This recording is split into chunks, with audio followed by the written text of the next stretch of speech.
Welcome. In this video, I'm going to look at the IB Chemistry Standard Level Paper 2 exam given in May 2017. I'm going to skip over the first three questions, which I've gone through on a previous video, and I'm going to move right to question number 4.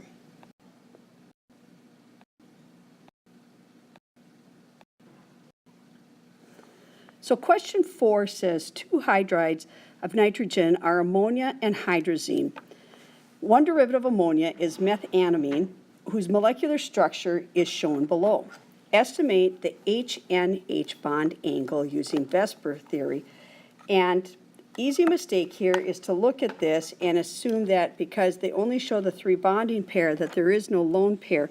But if you think about it, nitrogen typically bonds with 3 other atoms, and then it would also have a lone pair here. So this isn't shown very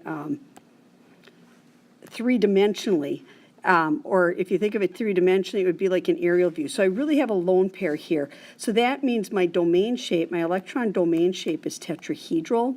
And this lone pair, if I think of the lone pair being on top of the nitrogen, is pushing the 3 other bonds closer into more of a trigonal pyramidal shape. So I would estimate the bond angle at 107 degrees. B, ammonia reacts reversibly with water. Explain the effect of adding H+ ions on the position of the equilibrium. Well, H+ will combine with OH-. Since I don't see H+ of itself in the equation, but I do know it'll combine with OH-, which removes product, and that will shift the equilibrium left.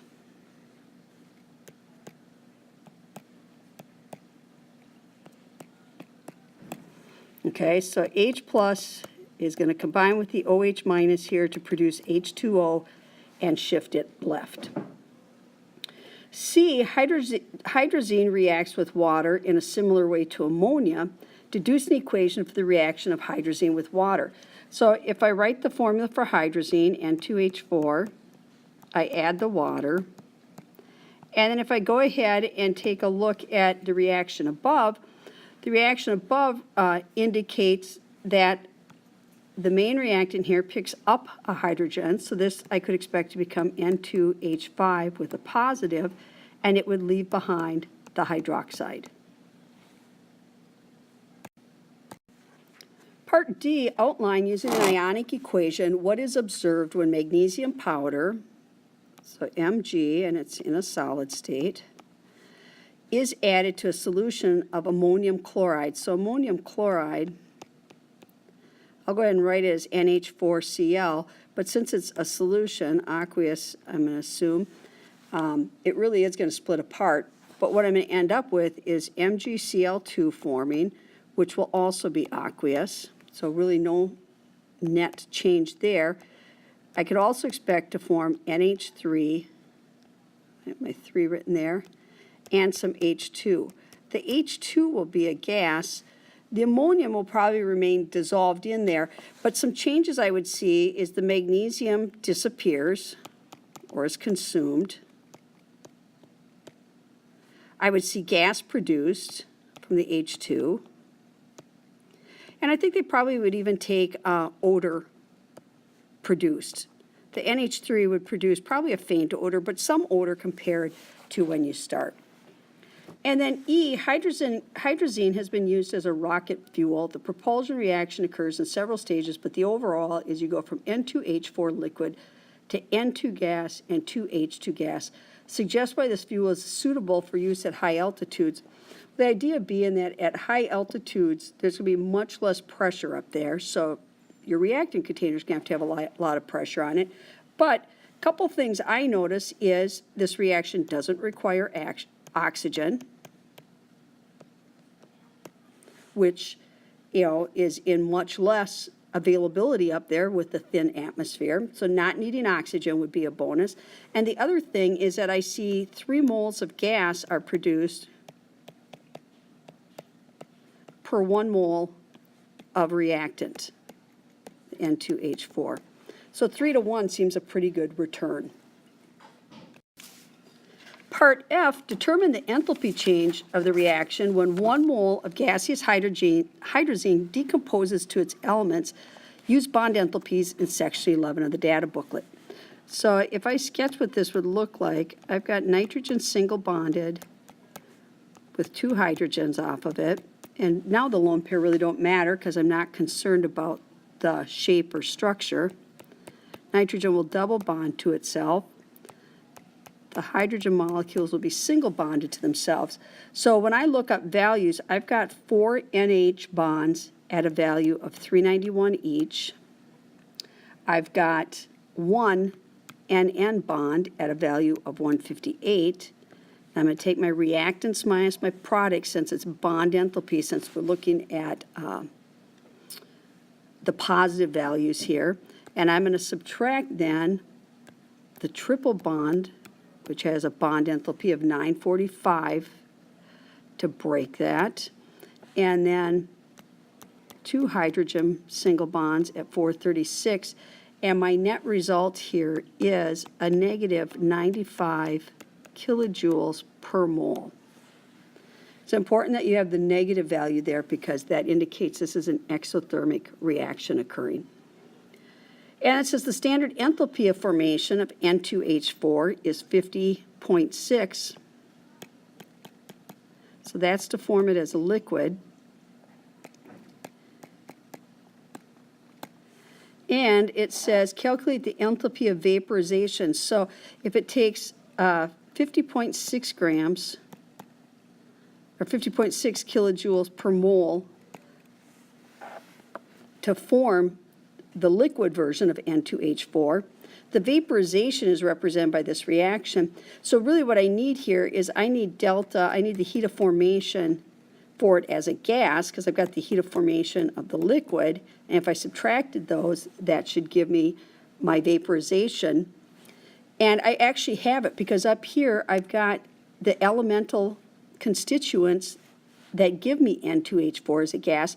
It's just the reverse reaction. So the heat of formation for hydrazine should be a positive 95.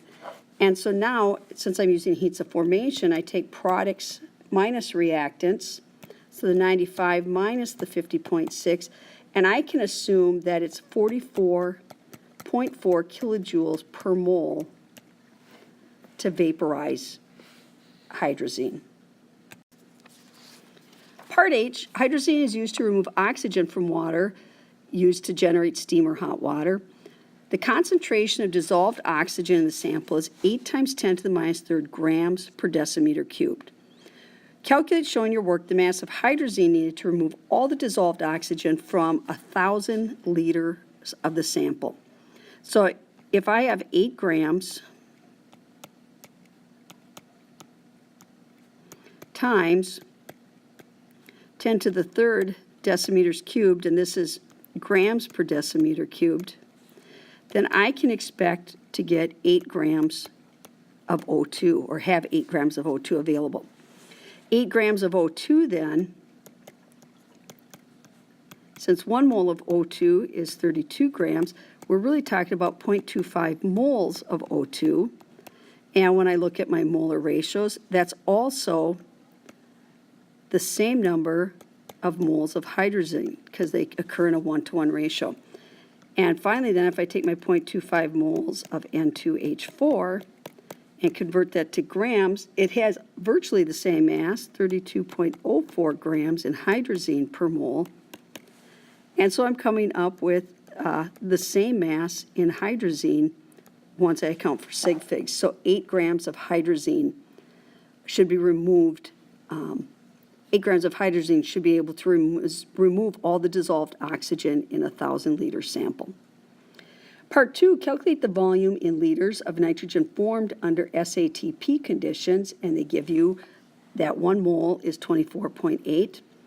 So now if I look at nitrogen, I already know 0.25 moles of O2 is what's being formed here. And now my molar ratio is 1 mole of N2 to 1 mole of oxygen. So again, I'm really talking about 0.25 moles of the N2, and I've been told that I can expect 24.8 decimeters cubed per mole So I should expect 6.2 liters of nitrogen.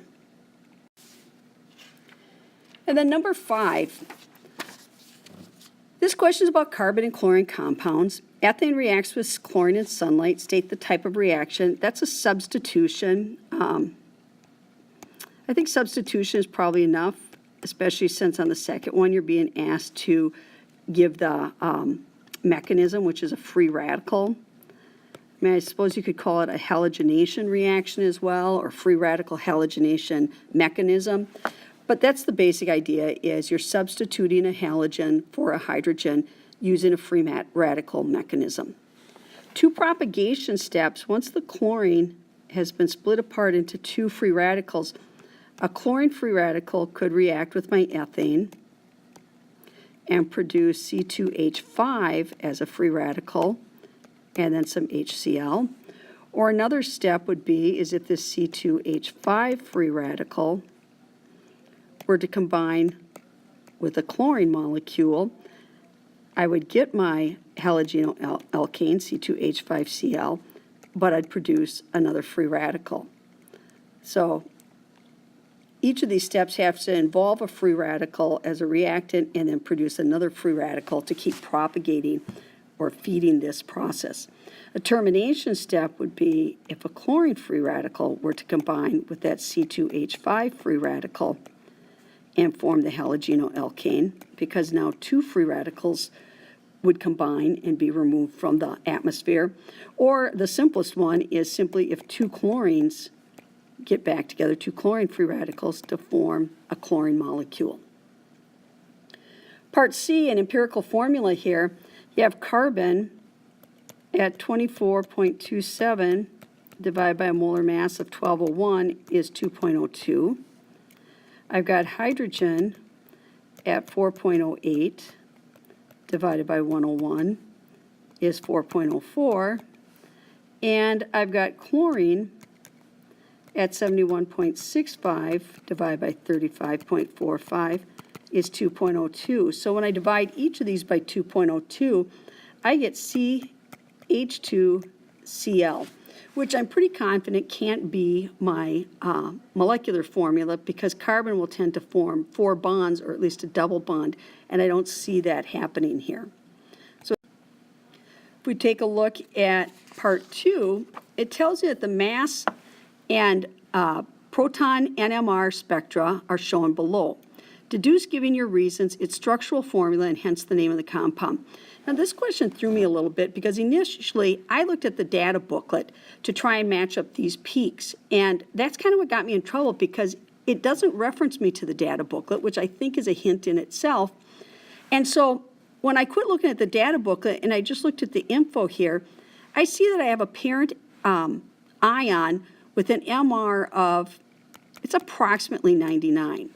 So if I'm trying to come up with the molecular formula so I can name this compound, I know that CH2Cl has a mass of 49.8, and I know I have a parent atom of around 100, 99 to 100. So that's clearly a 2-to-1 ratio. So I'm talking about a molecular formula of C2H4Cl2. Now, before I can name this, I do have to figure out the structure.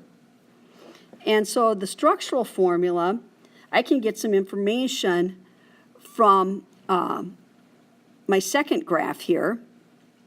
And I see that I've got 4 hydrogen. So it appears that it's in a 1-to-3 ratio, and there's 2 environments. 2 environments for the hydrogen and a 1-to-3 ratio. So if I look at this molecular formula, C2H4Cl2, really the only question is whether or not the carbons each have 2 hydrogen and a chlorine, or does one carbon have both chlorine instead?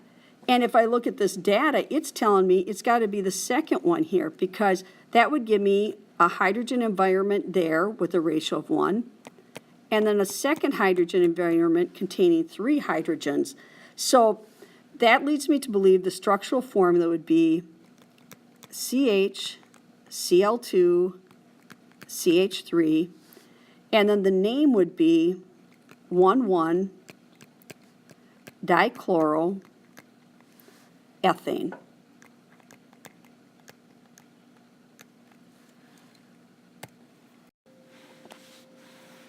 Part D, chloroethene can undergo polymerization, draw a section of the polymer with 3 repeating units. So I have C2. And typically I'd have a double bond here, but that bond's going to open up to allow the polymer to form. I have 3 hydrogen. And I have a chlorine. And so I just repeat this 3 times.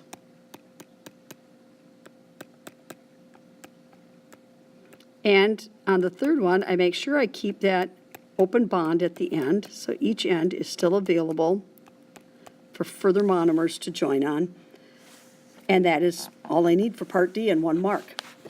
Number 6, benzene is an aromatic hydrocarbon, so Part A, discuss the physical evidence for the structure of benzene. Well, one thing is its low reactivity. It's a very stable atom with low reactivity if it has multiple bonds.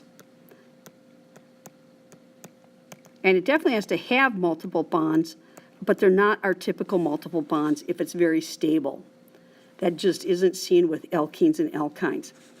And the other is when you measure the bond length is greater than a single bond, but less than a double. So it's not typical resonance.